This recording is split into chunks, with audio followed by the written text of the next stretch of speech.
Hello. ഇന്നലെ ഇവിടെ സ്ലാവ എന്ന് പറഞ്ഞിട്ടൊരു സെലിബ്രേഷനാണ് കേട്ടോ. അതെന്താണെന്ന് ഞാൻ പറഞ്ഞുതരാം. ഇവിടെ മെസ്ഡോണിയയിലുള്ള കൂടുതൽ ആൾക്കാരും ഓർത്തഡോക്സ് ആണ്.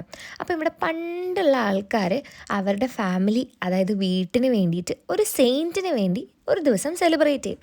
അതാണ് ഈ സ്ലാവ.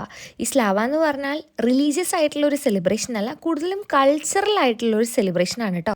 ഫാമിലീനെ സംരക്ഷിക്കാനും കുടുംബത്തിനുള്ള ഐശ്വര്യത്തിനും വേണ്ടിയിട്ടാണ് ഈ ഒരു സെലിബ്രേഷൻ എല്ലാ വർഷവും കൊണ്ടാടുന്നത്.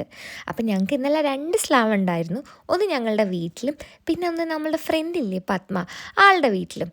അപ്പം രണ്ടും ഒരേ ദിവസമാണ് ഉണ്ടായിരുന്നത്. ഒരുപാട് ഫാമിലീസ് ഇത് സെലിബ്രേറ്റ് ചെയ്യും കേട്ടോ. അപ്പം നമ്മൾ പോകുമ്പം ചോക്ലേറ്റ്സും വൈനുമാണ് അവർക്ക് ഗിഫ്റ്റായിട്ട് കൊടുക്കുക. അങ്ങനെ ഞങ്ങൾ പോകുമ്പം അതൊക്കെ മേടിച്ചു. പിന്നെ മെയിൻ ഫുഡ് എന്ന് പറഞ്ഞാൽ ഈ ബേക്ക്ഡ് ബീൻസും താഫ്ചെ ഗ്രാഫ്ചെ എന്നാണ് ഇതിനിവിടെ പറയുക. പിന്നെ അതുപോലെ സാർമ, ക്യാബേജിൽ റോൾ ചെയ്തിട്ടൊരു റൈസ് ഇല്ലേ, അതാണ് കേട്ടോ ഇവിടെ കൂടുതലുണ്ടാവുക. പിന്നെ ഫിഷും ഉണ്ടാവും.